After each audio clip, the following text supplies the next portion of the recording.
आज की अपडेटेड क्या नए खुफिया मिशन की तैयारी में है चीन। जानिए क्यों बनाई नियर स्पेस कमांड, जिसके पास पावर ही पावर। चीन ने नियर स्पेस कमांड का गठन किया है।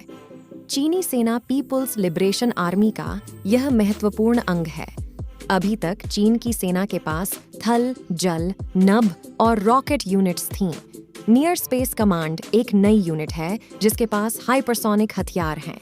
क्या नए खुफिया मिशन की तैयारी में है चीन? जानिए क्यों बनाई नियर स्पेस कमांड, जिसके पास पावर ही पावर। चीन ने नियर स्पेस कमांड का गठन किया। चीन से एक ऐसी खतरनाक फोर्स की जानकारी आ रही है। चीन ने नियर स्पेस कमांड का गठन किया है। चीनी सेना पीपुल्स लिबरेशन आर्मी का यह महत्वपूर्ण अंग है। अभी तक चीन की सेना के पास थल, जल, नभ और रॉकेट यूनिट्स थीं। नियर स्पेस कमांड एक नई यूनिट है जिसके पास हाइपरसोनिक हथियार हैं। इसके पास पावर ही पावर है। इससे दुनिया में नई चर्चा शुरू हो गई है कि क्या चीन ने इसे खुफिया मिशन के लिए तैयार किया गया है। ऐसी ही एक फोर्स अमेरिका सेना के पास भी है। अमेरिकी स्पेस फोर्स का नया बेस दक्षिण कोरिया में बनाया गया है। इसके प्रमुख और 4 सितारा वाले जनरल चांस सॉल्टिज़मैन ने हाल ही में कहा था कि वे चाहते हैं कि अमेरिकी स्पेस फोर्स जापान में भी रहे। इसके लिए अमेरिका अपने दोस्त जापान से बातचीत शुरू कर रहा है। मतलब यह हुआ कि अमेरिका चीन की इस नई स्पेस कमांड के खतरे को महसूस कर रहा है। इसीलिए उसने दक्षिण कोरिया में बेस बनाया और जापान में तैनाती पर विचार विमर्श शुरू कर चुका है। कहने की जरूरत नहीं है कि दक्षिण कोरिया और जापान दोनों चीन के आसपास ही हैं। चीन और अमेरिका के रिश्ते भी किसी से छिपे नहीं हैं। क्या हैं चीनी स्पेस कमांड के इरादे? चीनी नियर स्पेस कमांड काम कैसे करेगा और इसके इरादे क्या हैं? इस पर कुछ जानकारियां सामने आई हैं। यह सेना का महत्वपूर्ण हिस्सा है। इसकी रिपोर्टिंग सर्वोच्च कमांडर्स को होगी।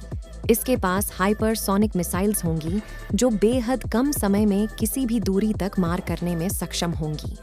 युद्ध की स्थिति में चीनी सेना की यह यूनिट दुश्मन सेना के रॉकेट लॉन्चर स्टेशनों को निशाना बनाने को प्राथमिकता में रखेगी। दुश्मन सेना के आयुध भंडारों को निशाना बना लेगी। मतलब युद्ध को फटाफट जीतना ही इसका मकसद है। यह अपना ऑपरेशन आसमान में 20 से 100 किलोमीटर ऊंचाई से करेगी। यहाँ रडार या डिफेंस सिस्टम काम नहीं करते। यह स्थिति कुछ बहुत ज्यादा ही खतरनाक है। इसे और आसान भाषा में समझते हैं। रडार जैसी जितनी भी इलेक्ट्रॉनिक डिवाइस हैं जो आसमान में होने वाली गतिविधियों पर नजर रखती हैं, उनकी अपनी एक निश्चित क्षमता है, दायरा है। ये उन्हीं ऑब्जेक्ट्स को पकड़ पाते हैं जिनकी गति हवाई जहाज, हेलीकॉप्टर की हो।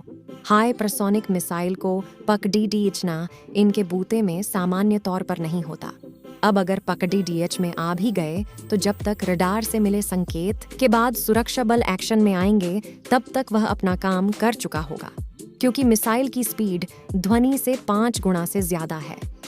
हाल ही में अमेरिका ने हवा में उड़ती रहे एक चीनी गुब्बारे को हवा में ही नष्ट कर दिया था। अमेरिका का मानना था कि यह चीनी गुब्बारा है और जासूसी के उद्देश्य से अमेरिका के आसमान में उड्डी डहाया गया है।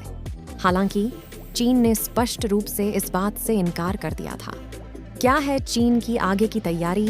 रिपोर्ट्स में कहा गया है कि चीन अमेरिकी सैन्य टोही प्लेटफॉर्म तथा कम्युनिकेशन सिस्टम को बाधित करने पर काम कर रहा है। वह नियर स्पेस फ्लाइट व्हीकल और नियर स्पेस टेक्नोलॉजी पर फोकस कर रहा है। इसी तरह अनेक सुरक्षात्मक गतिविधियों में निवेश की वजह से चीन का रक्षा बजट हर साल बढ़ता ही जा रहा है। अब अमेरिकी स्पेस फोर्स के बारे में जान लेते हैं। इसकी स्थापना 20 दिसंबर 2019 को हुई थी। साल 1947 के बाद यह सेना का पहला विस्तार अमेरिका ने किया था। अमेरिकी सेना की सबसे छोटी किंतु बेहद महत्वपूर्ण यूनिट है। इसकी मूल जिम्मेदारी अंतरिक्ष में, अंतरिक्ष से और अंतरिक्ष तक अमेरिका की सुरक्षा करना है। मतलब ये उस इलाके के लिए जिम्मेदार है जहां के बाद वायुसेना दखल नहीं देती। इसमें 17 से 42 साल तक के अमेरिकी नागरिक ही भर्ती हो सकते हैं। यह दुनिया का पहला अंतरिक्ष बल यानी स्पेस फोर्स है।